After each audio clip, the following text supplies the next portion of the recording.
allegiance to the flag of the United States of America and to the republic for which it stands, one nation, under God, indivisible, with liberty and justice for all. Dear Heavenly Father, be with us this evening as we do the business for the city and the community and the good of the world. In Jesus' name we pray. Amen. Amen.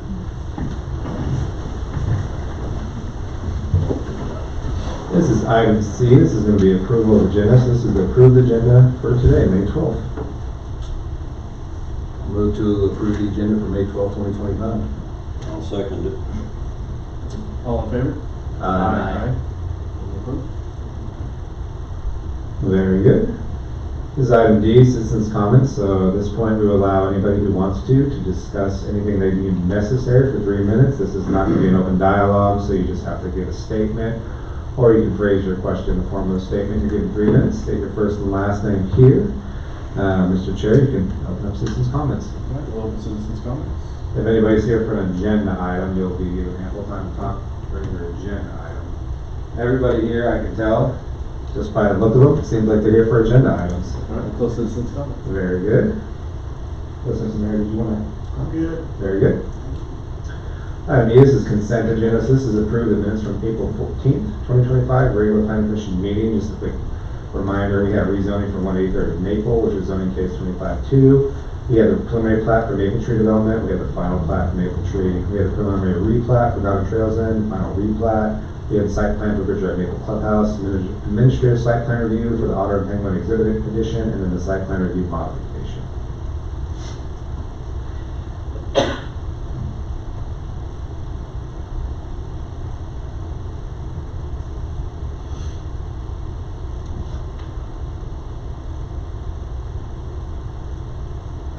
Move to approve the minutes from April 14, 2025. And I will second. All in favor? Aye. Very good.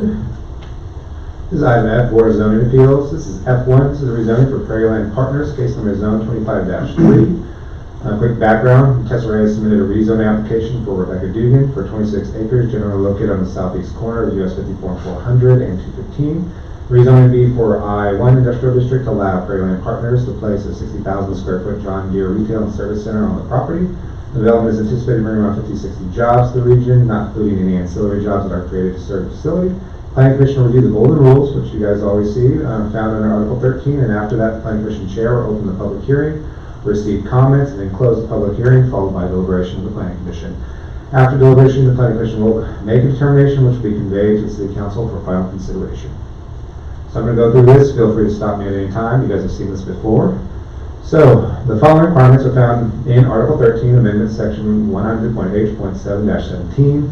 What are the existing uses and their character and the condition on the subject property in the surrounding neighborhood? So, subject property is farming ranch operation with no improvements. Land use to the east is farming ranch operation with no improvements, and further east is single family detached. To the south, the land use is farming ranch operation, no improvements, and further south is the residential highest and best use. To the west, the land use is warehouse office combination. To the north, the land use is farm and ranch land with ag improvements. What is the current zoning of the subject property and that of the surrounding neighborhood in relation to the request? The subject property is zoned RR, rural residential, to county classification. I will say that recently the City Council did annex that land, so by default it becomes R1. So now it's under our purview, so the zoning now is R1 for that one. That's our default zoning from an annexation. Land use to the east is zone RR, rural residential, which is a county classification. Further east, land use is R1, single family residential. To the south, the land use is zone RR, rural residential, county classification. Further south is zone R2, two family residential. To the west, land use is zone I1, industrial district, and to the north, the land use is zone R1, single family residential. It is the length of time that the subject property has remained undeveloped vacant as known factor of these considerations. So no, the land was in the county, and development tends to trend on the east side of Goddard and make its way west. So this land was in the county before it was annexed, and so it was not a condition for the zoning. With the request to correct an error in application of these regulations, so now the land was not governed by city regulations in the past, as mentioned, it was in the county, so this is not to correct any errors.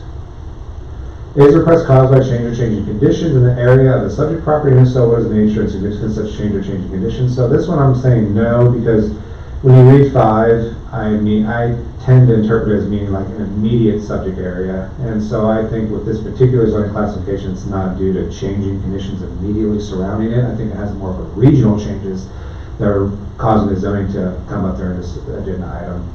So do adequate sewage disposal and water supply and all the necessary public facilities, including street access, exist, or can they be provided to serve the uses that would be permitted on the subject property? So yes, sewer and water and streets are all readily available, and any additional infrastructure will be brought into the petition process if necessary. Would the subject property need to be platted or replatted or remove dedication made for right-of-ways, easements, and access controls or building setback lines? So yes, the land is unplatted, so we have to look at platting. So anything after this, you would have to see a plat for it. Would a screening plan be necessary for existing or potential uses of the subject property? So typically yes, but in this particular case, they're actually cutting off a section, not the whole tract. They're not buying all 80 or 77 acres, they're only buying 26. So they're leaving about 500 feet of ag land as a buffer between them and Easy Street and Timmy Street. So that, in my mind, that's a significant enough buffer that screening would not be necessary immediately. Now, if that filled in, if between this development and Timmy and Easy Street, there was another development that came in that touched those developments, screening would be necessary, but 500 feet is a significant buffer for this particular development. Is suitable vacant land or buildings available or not available for development? It currently has the same zoning as is requested. So industrial zoning accounts for about 300 acres, or roughly 8.3 of all zoned land. So it's by far, maybe with the exception of R4, but maybe not, one of our least amount of zoned land would be industrial. And if the request is for business or industrial uses, which it is, are such uses needed to provide more services or employment opportunities? So yes, definitely, the use is industrial and is anticipated to generate around 50, 60 additional jobs just on the site alone, not counting any ancillary jobs that might actually pop up in the future to serve this development. So number 11, is the subject property suitable for uses to the current zones which it has been restricted? So that required me to go dive into the county zoning and subdivision regulations, and according to their subdivision regulations, it would appear to be allowed with a conditional use permit, potentially, but not being an employee of Cedar County or MAPD, then I'm just using a general interpretation of their subdivision regulations, say that they could have maybe achieved it with a conditional use permit through the county regulations. Obviously, they'd have to go through planning and everything else as well. To what extent would the removal of the restrictions, i.e. the approval of the zoning request, detrimentally affect other properties in the neighborhood? So large commercial freight to the facility could cause issues on 215, especially during inclement weather conditions. We've seen a lot of, I've seen personally actually some large commercial freight kind of go off the road straight into the ditch. We don't have curb and gutter, so once it becomes slick on 215, those commercial freight have a hard time managing it sometimes, and they end up in the ditches, which can cause some significant issues for closing 215 and having police and EMS out there to try to re-navigate the traffic.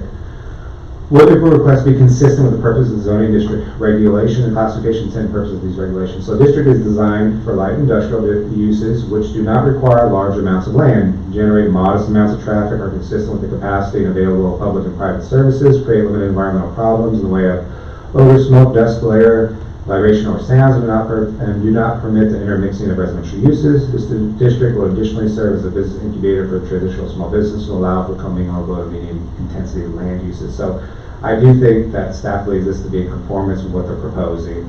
This particular land use is not going to be generating a large amount of smoke. It's not going to be generating particulates into the air. It's not going to be fracking. They're not going to be doing the manufacturing. They're going to be doing some services as well for John Deere, but they're not going to be, I don't believe they're going to generate a lot of sound as it relates to this particular development, or generate a lot of noise or particulates as mentioned. So Article 1.101, these regulations are intended to serve the following purposes: promote public health, safety, moral comfort, and general welfare, and to protect and control aesthetics of the redevelopment or new development. Establish a variety of zoning district classifications according to use of land and buildings with varying intensities of uses and standards, which whose interrelationships of boundary zones form a compatible pattern of land uses and buffer areas which enhance the value of each zone. To regulate and restrict the location, use, and appearance of buildings, structures, and land which within each district and zone for residential, commercial, industrial, and other purposes, including floodplains.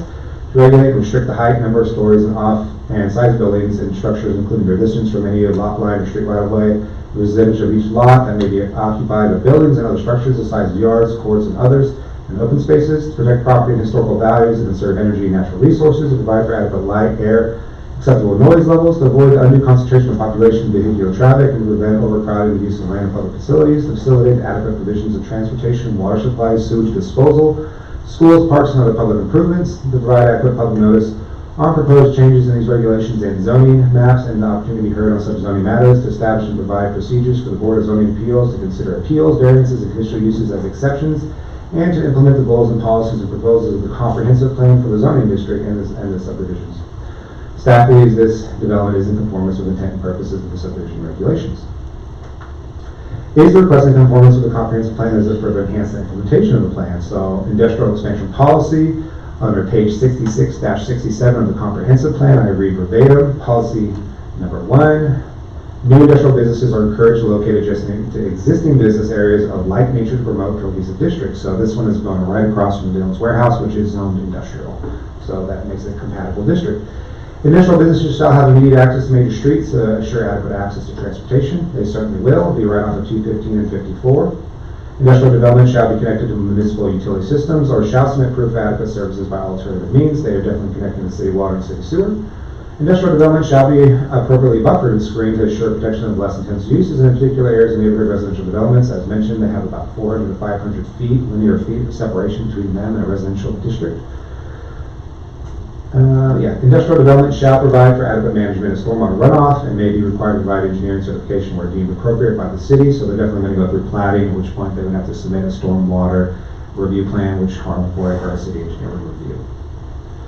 Industrial tract shall be platted and zoned in accordance with the regulations of the City of Goddard. Well, that's what we're doing right now. Industrial diversity is encouraged with particular emphasis upon industries that can utilize local agricultural products and market on a regional basis and which can serve the local aircraft industry. So this one certainly falls into that category. City will pursue grants and other outside funding sources and means to encourage additional industrial expansion. So we are definitely doing that as well. But not in this particular case, but with other projects. This is what comes from page 66-67 of the comprehensive plan. The future land use area is listed as future residential, but that's just kind of like they're guessing what the future was going to look like. Which, when you're talking about a subdivision, when you're talking about like the city of Goddard, which is predominantly a suburb, then guessing residential is like getting right 50% of the time because it's a suburb. So that's kind of what they're like. This could be residential, which is a fair guess.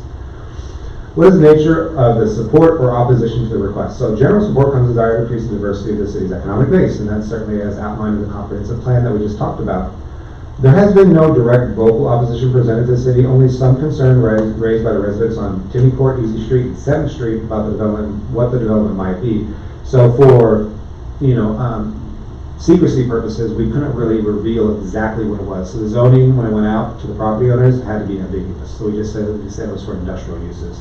So when they called, they had concerns that it was going to be a truck stop. They had concerns that it was going to be an automobile shop, something of that nature. They had concerns that it was going to be something related to that. So that was their concerns. I told one individual who called me that I can't tell you what it is, but I can tell you what it's not. So we played this guessing game, and after we played the guessing game, he was relatively relieved. So I don't think there's going to be loud noises or emissions, but I could be wrong on that. But from general retail, since predominantly it's going to be retail with services, I don't think it's going to have a large amount of loud noises or emissions. Is there any information or other recommendations on this request available from professional persons or persons with related expertise which would be helpful in this evaluation? So I'm going to tell you about something that I like to read about, which is called economic based analysis. So I'm pulling this from New Mexico State University because I think they had the best example. But economic based analysis, I'm reading verbatim, assumes the local economy can be divided into two main sectors, basic and non-basic. The basic sector is made up of those local businesses that produce goods and services sold to consumers outside the community or region. Economic based analysis assumes that the sale of a basic firm are dependent almost entirely on export markets. For example, Intel's facility in New Mexico sells to customers located all over the world. Their sales to consumers in New Mexico are negligible compared to their total sales outside of New Mexico. The non-basic sector, on the other hand, is composed of those firms that produce goods and services that are sold and consumed almost entirely locally. Almost all local businesses, such as hairdressers, dentists, restaurants, and drugstores, can be categorized as non-basic because they depend almost entirely on local market sales. So I think it's a fair assumption to say that this is a basic economy because I don't think John Deere is selling to everybody in Goddard. Like, that's just not everybody's going to be buying a big combine from John Deere. So they're going to be selling to people outside of Goddard. So when they sell John Deere, services and parts to outside of Goddard, and people buy them, it comes back into Goddard in the form of salaries and wages to their local employees who then purchase stuff within Goddard. So you're pulling money from outside Goddard into Goddard where it can be consumed and spent locally. So that's why it's called a basic sector. As a counterpoint, if you look at something like a coffee shop, they're not selling lattes to, Garden Plain. Everybody generally locally is going to be consuming lattes locally. So that would be called non-basic. So in this case, this is something that the city is extremely desirable of because of the ability for them to sell product outside of Goddard to outside regional areas and out of the state, and have those revenues come back into Goddard where people can then buy. Those employees who work for them can then go buy locally, which is something that we would like to see. By comparison, does the relative gain to the public health, safety, or general welfare outweigh the loss in property value or the hardship imposed upon the applicant by not approving the request? So this is saying, if you were to compare what this project has compared to the hardship it imposes upon people locally, is there a cost-benefit analysis? So in my mind, the development is a low water use development with little to no emissions or noise. The cost of development is more significant than any perceived impact, in my personal opinion and professional opinion. And if somebody was to say, hey, I don't like this being here, their opinion compared to the economic gain that this project would have to the city of Goddard, the economic gain would outweigh those personal opinions. Financially, there's going to be a small publication cost for the public hearing, which we're going to have shortly, and the ordinance after consideration by City Council. Legally, it's approved as a form, and this is the area. So this is a general layout of the area, so this is not like a survey meets and bounds, but this shows generally where it's going to be right around this area. And here's Dillon's distribution warehouse. Here's 215, 54. This is a residential district. There is about, like I said, between 400 and 500 feet separating this area here, which is a good buffer, and this area down here.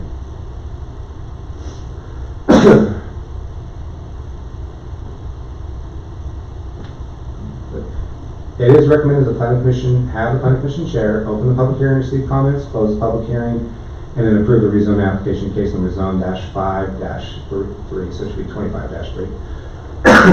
Mr. Chair, at this point, you can open public hearing. All right, we'll open the public hearing. I don't think there's anybody here, like I said, of the public, so at this point I would like to invite the individual for Prairie Land Partners to come up and speak. Given that opportunity, you guys can ask them any questions. Thank you. Randy McCunn with ABE PLP there. That's the holding company, agribusiness equipment in Iowa, and Prairie Land Partners merged in January 22. So that's why it's still Prairie Land Partners down here in the DBA, but the holding company, the property will be an ABE PLP real estate. So, but thank you for your time. Been in the business all my life. I've looked at a lot of John Deere locations. Built one in Sioux Center we built. I've been involved in 6 or 7 new ones. When I drove by that location out there, right, that's west, loved it. I mean, it is, we've had them before that's too flat. We've had them before that it's too much to hill. Love the visibility off the highway. Probably more importantly, I like the road that's already off the highway. I do not want to turn off the highway. I want to be able to get off the highway and then come in and drop the hills. But very anxious to come to town. So I think you guys, 60,000 square feet building. It'll be 2 levels, with the mezzanine on top, roughly 30-some feet tall. On the front retail will be on the northwest corner of it, facing the intersection. And the shop will be on the south side of it. And the parts and the washroom then will be on the back side. The entrance on the south side across from, I believe, this southern exit of it is where we're thinking about the driveway right now, just for safety concerns. Any questions from you? What's your timeline? I probably not till the week gets on. No, we have just started. We just got a blank piece of paper right now. That's all we're at. So, but now, first off, we need to get some topography done. This is the house can lay out. Soon. I mean, this is an immediate project. So, okay. Thank you. Any other questions? Your entrance is going to be off 215? Yes. About access road down south side of Kellogg, is that considered in this? Or is it going to go clear to 215? The access road? You mean South side? Oh, you mean like a frontage road? Yes. There's no consideration of a frontage road right now on that particular one. There is general consideration about the 54, 96 the 9654 flyover. But right now, that's left up to the agent and KDOT, whether or not that's going to be pursued or not. We're not 100% sure when the flyover, if ever, is going to happen. So, but at frontage road right now, we don't have any anticipation of considering continuing the frontage road. Sometimes right now, we've discussed if we were going to extend what's called a reverse frontage road, which is kind of like, instead of having it right next to 54, it would be set back from 54. That's something that KDOT likes to see, but right now there's no considerations of a frontage road on that particular property. Okay. But I believe both access points right now we're considering on 215, putting them straight on 215. That gives us full access control. If you dump onto 54, you have to work with KDOT for access control. If you dump on the 215, we have access to it, so you just work with us for access control.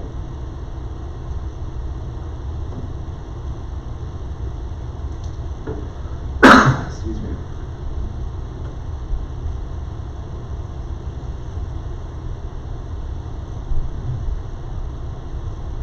Is their parking lot gonna be gravel or paved?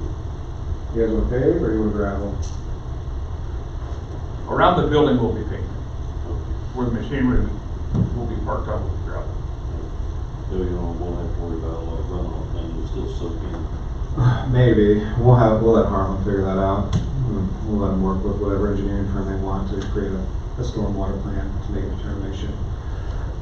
Sometimes we require, sometimes we might require what's called dry detention or dry retention, which is just kind of something you see over by bomb cars, which is a depression with riprap in it and the water can flow in but then flow out pretty fast at the same time so that it helps mitigate it. Sometimes we require wet detention, which you see in all the residential subdivisions, so we'll have to make that determination. It's based on what's perceived as the storm water runoff of that site and depends on calculations. But Harlan will have to take a look at that.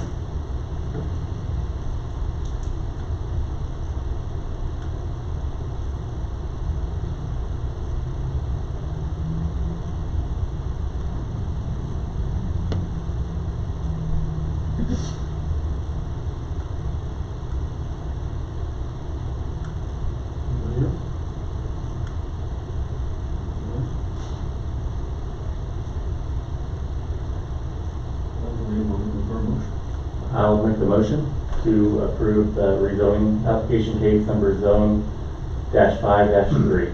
I'll second it. All in favor? Aye. Aye.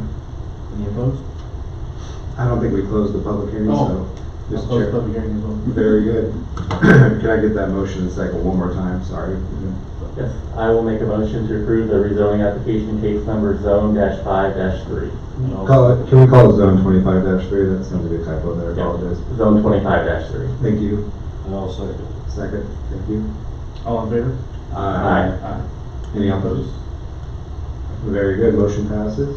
You guys are welcome to stay for the rest of the night or not. Have a good one. You guys can Thank you. Yeah. Thank you. Thank you. Old business, there is none. New business, this is H1. This is a site plan for Norris Collision Center addition. So Folgers and Associates has submitted a site plan for the Norris Collision Center to add an addition to the building. The addition is around 800 square feet, will be on the west side of the building. The work was surveyed by Katie Miller Engineering and it meets the setback requirements for the addition. All primary structures that are commercial and additions to a commercial structure are required to submit site plans. The architect submitted the site plan asking if the addition would need to meet the facade covering requirements or they can match the existing structures and material. And this is a question for the planning commission to decide. Planning commission is reviewing a site plan for the Norris Collision Center for addition to the property, 800 plus square feet. Lot coverage is around 27.9%, which meets the requirement. Setback from the west lot line is 7.5 feet, which is a minimum of 5, so that meets the requirement. Facade requirements is a question. There's no additional lighting, there's no additional freestanding sign requirements, there's no additional parking requirements. So this is Norris Collision Center. So you can see this is the material that they currently have. This would be the west side where they're going to put in the additional bays. You can see it right here on this image down here, where they're going to tuck in the addition. Financially none, legally it is approved as a form. It is recommended the planning commission approve the site plan for the Norris Collision Center addition. We do have Don Folgers of Folgers Associates here as an agent for the applicant, so If you guys do have any questions, feel free to ask.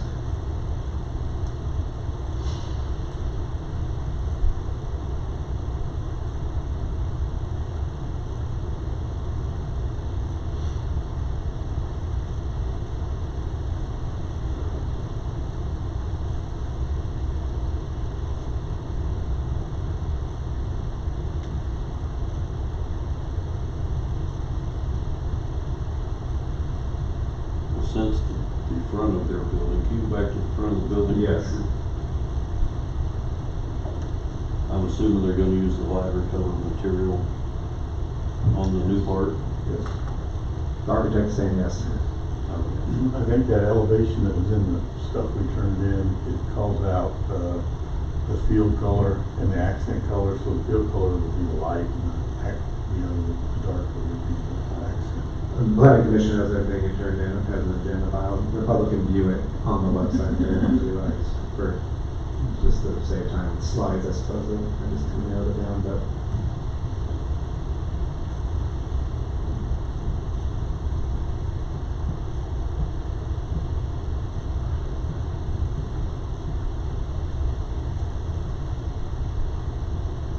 Is there any concern there, there'll only be one way around the building? Isn't anybody be able to get a car through there after that's done? I think it could be a concern, but ultimately it's private property. It's not like people need to be driving down that way unless they're allowed to by the property owner. So, I mean, you could say that you're squeezing the west side too much and you're not gonna be able to get a car through. But that's at their discretion. They're open. There's nothing that says you have to have the ability to circle a building within subdivision regulations, so. No kind of fire requirement or anything of that nature? Fire, no, as long as you can get access to the front, there's no issue on it, yeah. And this will still go through a commercial plan review process, right? With MABCD? Yeah. In terms of the A&E for that side? Yeah. The architectural engineering for the side? Yeah. Yes. Yeah. So fire suppressant or whatever MABC may require for the commercial code, so if there's any question If for they go that. through the DCD, it'll be pretty much just like it is, that wall that is close to the property line. It might have to be fire rated. I actually haven't looked, but I think it's within the 10 feet. I haven't really studied that yet, but I'm pretty sure we'll have to fire rate that wall. Okay. But that doesn't affect the looks or anything. Yeah. It's just what they do to the inside.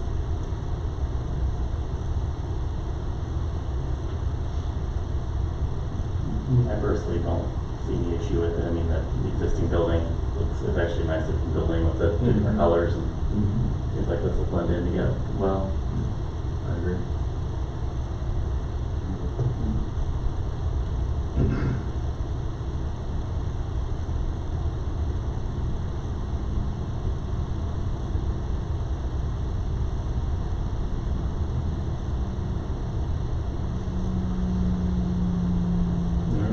If there's no further discussion, I'm looking for a motion.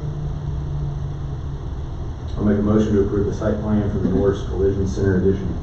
I'll second. All in favor? Aye. Aye. Any opposed? Seeing none, okay. You guys can proceed. Thank you. Thank you. This is item H2, this is the villas at Pleasant Ridge Creek development for the preliminary plat. So MKC submitted a preliminary plat for the villas at Pleasant Ridge Creek development. The development is located on the northeast corner of 183rd Maple. It is designed to be a housing development for seniors. The zoning for this development was approved by the Planning Commission on April 14th, and the final zoning approved was granted by the City Council on April 22nd. Plat is laid out to accommodate the FEMA floodplain in the west side of the development. There are a total of 15 lots in this development.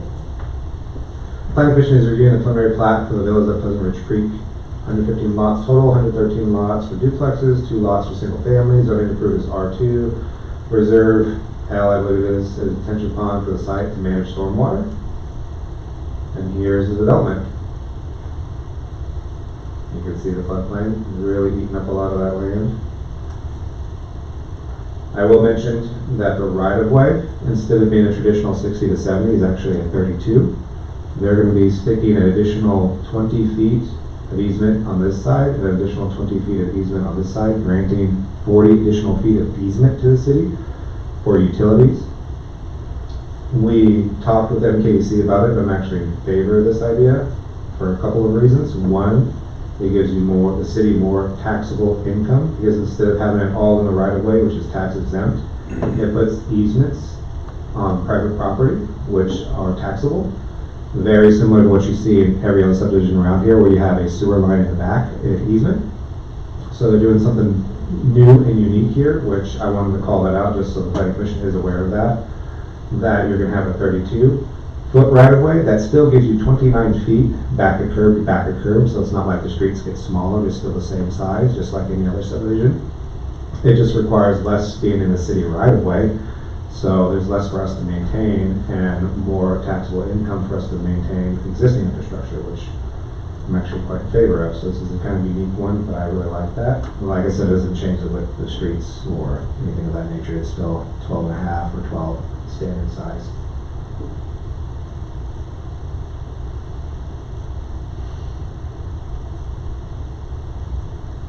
Financially none, legally it's approved as a form. It is recommended that Planning Commission approve the preliminary plat for the villas at Pleasant Ridge Creek Development. We do have Joey Denicky here with NKEC, as well as Jesse Schellenberg, who is the developer. So if you guys do have any questions for them, feel free to ask.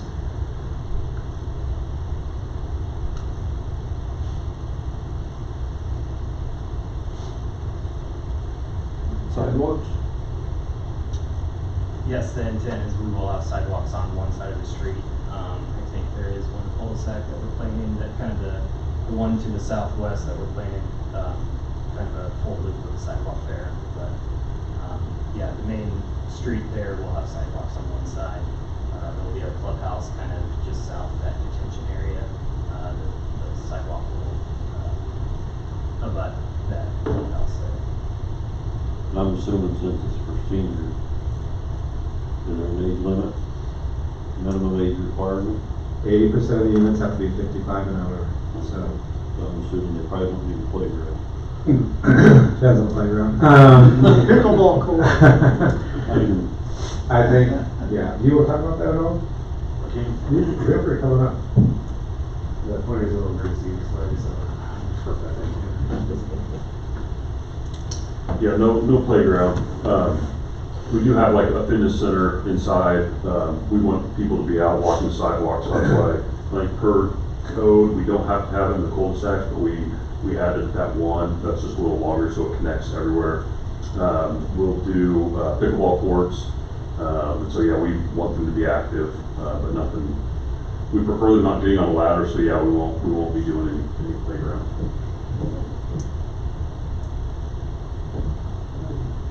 So some of the lots are larger, like lots 1 through what have you are the 11,000 and 12,000, and then but then the ones that kind of the southwest corner are all about half that size. What's the intent for the two different lot sizes? Yeah, so that we just went ahead and divided these up for, that's what we're currently thinking that will sell the doors. Okay. And so that's why it went from 85 lots to the 13 lots, as we just went ahead and divided those out. So those will be the twin homes where you Yeah, have yeah. one property that straddles that, Right. or one house that Yeah. straddles the line. Okay. And are 52 and 53 where you plan on the ones at the far west, are those thought to be single family?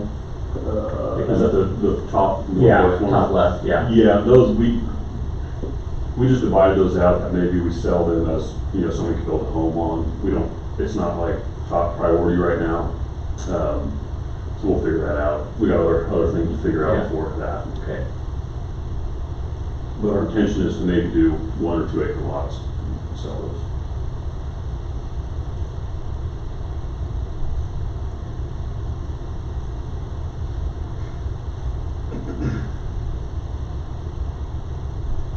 What's the plan for Reserve K? I mean, that's the floodplain, right? So does that kind of just get left alone, or do you guys dress that up, or? I don't have the. Or that's the floodplain area? This one? There, yeah. We may add some like trees, some bigger to kind of make it look, a little private. Our goal is to not really mess with much in there, keep it that natural look, and I mean, it's a pretty thing to back up to. Yeah. So we would really just do the least amount in there. If anything, add some trees, add some cedars to kind of block that off. Okay.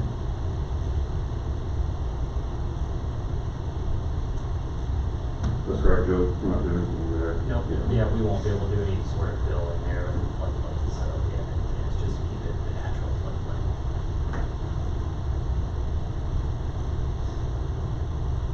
Just to, Is that reserve K gonna hold the storm runoff?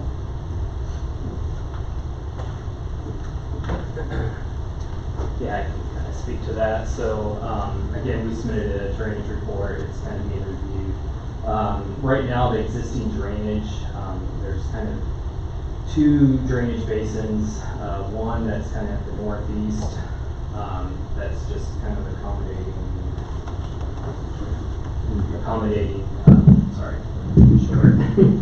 accommodating some of the backyard drainage, so it's kind of going north and east. The larger drainage area is kind of, we're taking some drainage from the southern development a little bit, and it's coming along this southeast side here. It's going to come up through here, and the main drainage will be in this detention basin. We'll run off majority of the drainage into this basin here, and then ultimately there's going to be two larger pipes that's going to kind of carry the drainage across the street here into the existing drainage reserve. We're not increasing any flow of the existing flow. We're just matching what is existing. So yeah, mainly it'll be held into the detention, and then it will be a wet basin there, and then it'll go off into the floodplain. That floodplain goes north and south, It goes to the north. goes to the north. Yep. So you're adding an awful lot of concrete roof over there, as opposed to just soaking in. Yeah, that's correct, and that's the reason why for the detention area there in the middle. So all the runoff will be carried, from the backyards into piping, to that center area that's going to be held before it's pushed on into the floodplain. Thank you. Mm-hmm.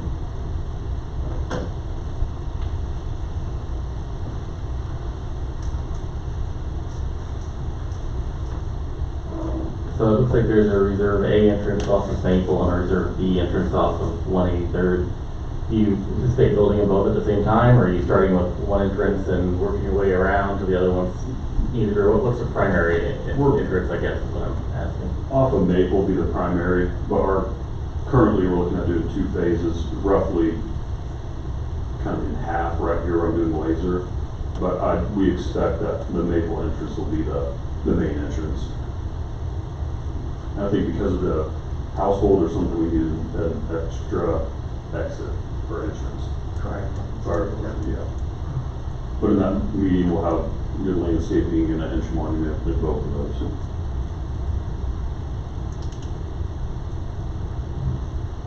My dad, I think when this first came up for discussion a few months ago, there was talk about potentially paving 183rd up to that first entrance. Still talking about that. Still be debated. Still need to be. Fiercely. It's an aggressive debate. Yeah, that's still the debate. Where is this entrance in relation to the Elkridge? Are they across the 183rd? Then I can't really.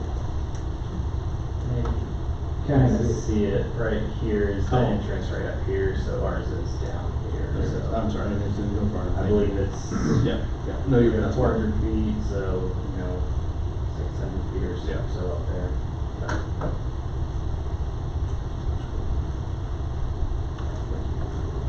At some point, there's going to need to be some, or it's anticipated there's going to be some improvements on Maple and 183rd as far as traffic control, whether it's a light or a roundabout. Or does this flat and does this accommodate that, or are we doing anything that could limit the city's choices in the future?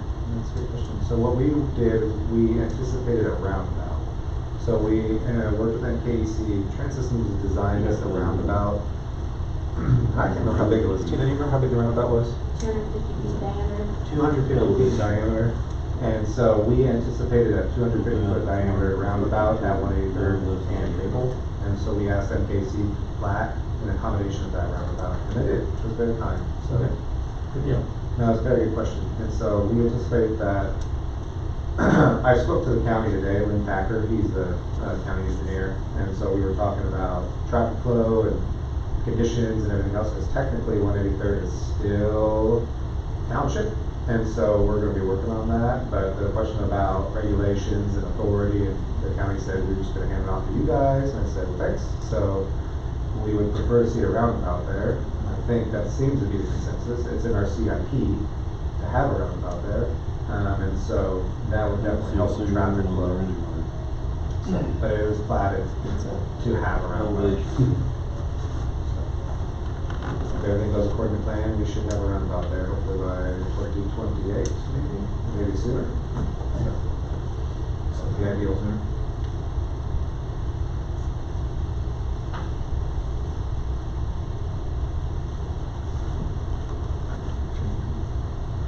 Isn't that what these are?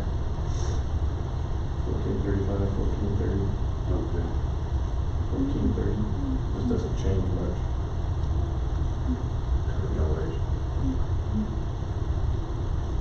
Yeah, those are contour lines. You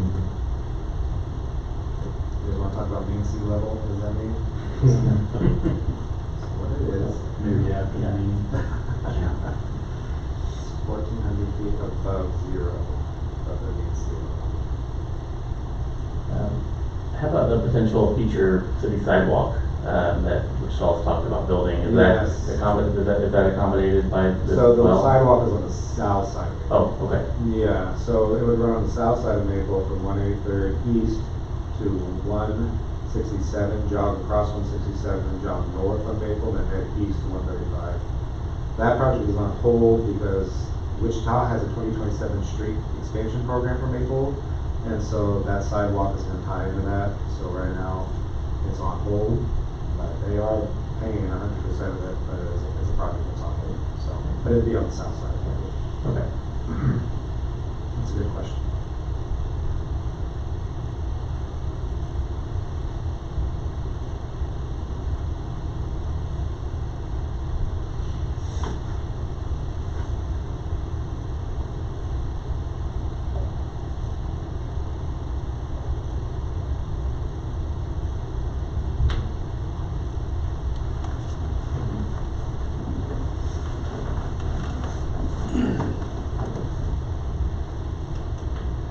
Financially, none, we will approve this form.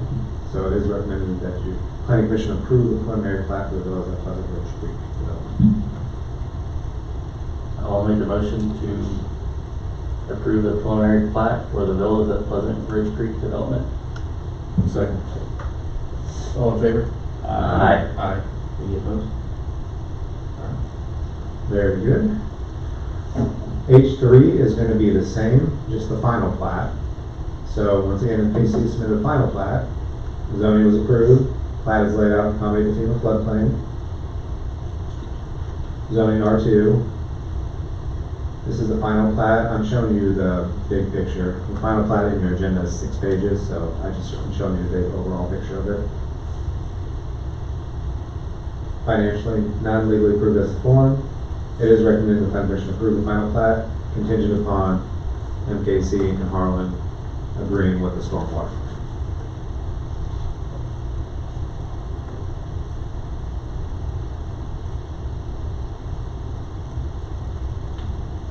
Does it need to be any consideration on paving, or is that separate? That's separate. No, for platting purposes, they're just determining ownership, which would be HOA, public land, private lots for sale. In terms of paving 183rd, that's going to be a conversation between us and the developer and the city council.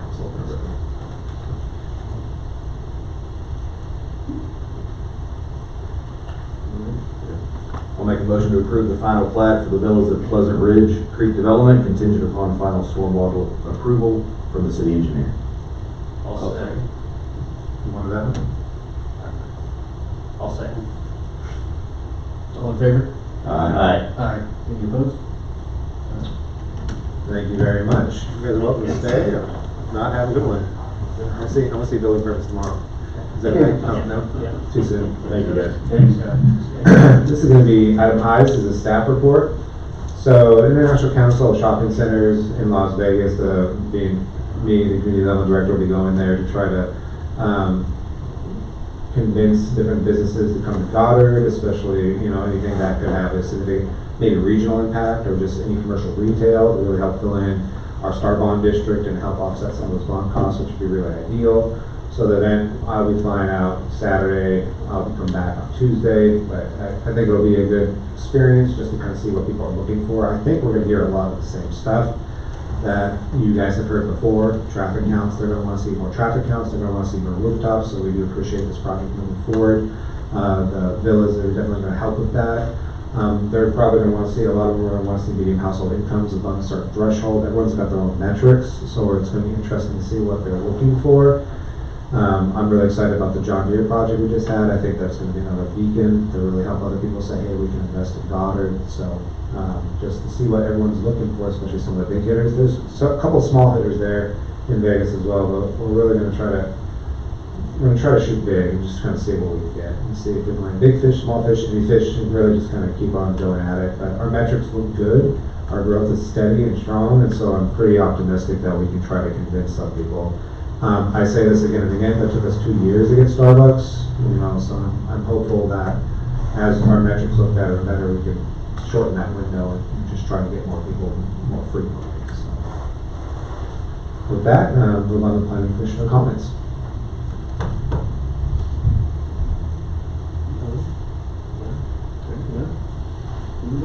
Was there any, when you were in Dallas, I believe, was there any leads from that one that you? Yes, I mean, I'm optimistic about Panda Express. Our CFO, Chief Financial Officer, Brooke Carroll, she's not in the room, but I can say that she wants us to get Panda Express really, really badly. So I will continue to hit up Panda Express. They already knew about us, which is always a good thing. If somebody says, yes, I know where you are, I know exactly what you're talking about, we'll consider it, that's usually a good sign. If they're like, well, who are you again? Then that's, okay, we're back to square one. But Panda Express already knows who we are, they know where we're located, and so I'm going to keep trying to get Panda Express. It would be ideal too. We reached out to Tommy's Car Wash many times, and I'm optimistic that Tommy's will try again. We're going to keep trying to see if we can get Tommy's. And Club Car Wash will be in Vegas, so we'll reach out to Club as well, because we know they have a Wichita presence. Anybody who's got a Wichita presence, it's not too hard to say just look a little bit further west, maybe give it a go, because we have strong residential growth, and that's what they're going to want to see. Good median household income, strong traffic count, continued residential growth, it gives us a fighting chance. So, yes, I'll try again on camera, for sure. Thank you. For your sake. She likes Jim's house. All 4 times. I just want to second, I'm excited about the State Farm, or I said State Farm, John Deere. I mean, that's 50 or 60 employees, that would probably right away be one of our top employers, right? It's up there. It's up there. Walmart's pretty high. The school employs about 80 people per building. Obviously, some of their buildings in Wichita, so, but they'd be one of the top ones for sure. So that's great. Yeah, that's very good. They have the equipment over for the Casey's, are they starting on that? Or? Yes, they started. Yes. Tina, do you want to give an update on Casey's at all? She said yes. So she seems super confident and excited to come up and speak. Feel free. Yeah, new construction is always exciting. So first step, they had to bore a 12-inch casing under the road. So there's some utility conflicts. We had a change order with that. So that's moved. That's to connect the sanitary line. So we had another issue on the west side of the street. We got some bad information. There was a 19-foot stub. There's only a 2-foot stub. So a little extra work there, a little more sidewalk removal. But yeah, I mean, the weather's being cooperative and they're out there moving. So yeah, no one's doing a great job for us. Thank you. Yeah, that's going to be good. The intersection 183rd is awesome. I'm glad you guys like it. Yes. I knew it was needed. We're hoping that, it's just everyone was getting queued up to go south, and I think it was west, and so everyone was getting stuck. People couldn't go west and go south at the same time, so now we can. So that's good. That certainly helps. Yeah. Sorry, helped a lot. Any progress on the Mexican restaurant? Can't think of the name. Dos Amigos?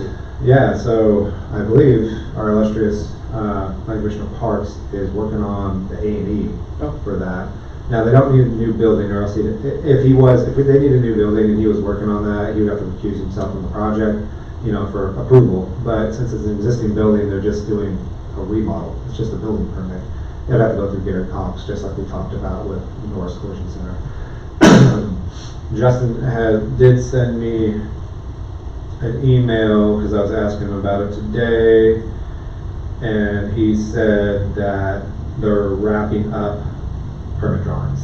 So the permit drawings will go to MABCD for A&E. Once they approve it, Gary Cox and MABCD will shoot me an email, be like, hey, I like it, you need to charge an X number of dollars for the building permit, and their GC will come in for the building permit and start remodeling. So that'd be the goal. So if you want to harass anybody, feel free, harass Mr. Parks. I'm sure he's not busy enough, so. His number is.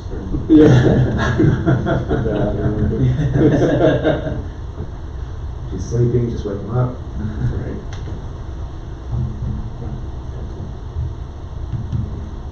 That's all I have.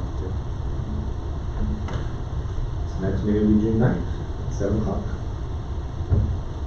Make a motion to adjourn? I'll second it. All in favor? Aye. Thank you very much. Are we off?